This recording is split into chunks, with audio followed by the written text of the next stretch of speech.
Ini untuk kamu yang baru mulai main affiliate produk random ya. Jadi sebelum kita mulai ke random, coba tanyain 3 hal ini ke diri sendiri. Takutnya tuh kita udah terlanjur main, malah nggak cocok nih untuk random. Oke, pertanyaan yang pertama itu apakah kita sebelumnya personal brandingnya itu udah jadi atau kita tuh udah punya nama besar. Mungkin kita artis, influencer yang pernah gede di YouTube atau di Instagram. Jadi saat kita mulai ke random itu udah banyak orang yang kenal sama kita, video kita juga jadi tetap ditonton gitu. Karena video yang berkualitas adalah video yang ditonton, yang punya average watch time tinggi, yang punya retention rate cukup bagus juga. Itu meningkatkan chance kita tuh untuk masuk ke iklan GMV Max Seller ya.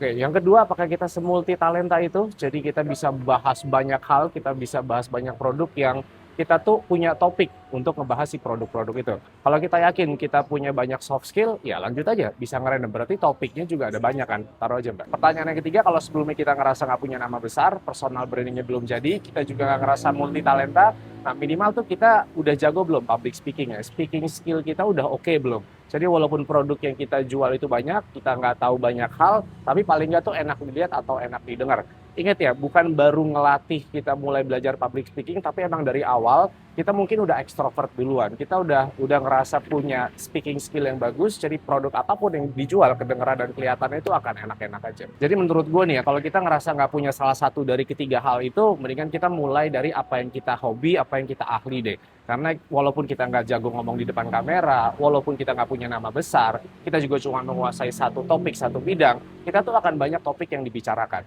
Ingat, banyak-banyakin konten itu bukan cuma sekedar asal banyak jualan aja, tapi banyak topiknya. Karena kalau kita punya banyak topik di bidang yang kita kuasain, kita bisa sampai ke tahap live shopping POV guys. Ingat, live shopping POV itu bukan pure hard selling kayak seller gitu ya. Tapi kita tuh ngobrol sama audiens sesuai dengan bidangnya, sesuai dengan produk-produk yang ada di showcase-nya. Nanti komen-komennya juga akan muncul dari topik yang kita bawakan. Bahkan perhatiin deh, di beberapa afiliator besar atau influencer yang main random, yang mereka udah punya nama besar, yang mereka jago public speaking, saat mereka itu nge-live, mereka langsung masuk ke satu topik, langsung masuk ke satu niche. Karena di live itu akan aneh banget sih kalau topik yang dibawakan itu campur-campur ya. Coba perhatiin aja. Nah, kenapa nggak dari awal kita langsung main di satu niche yang kita hobi, yang kita kuasain, guys?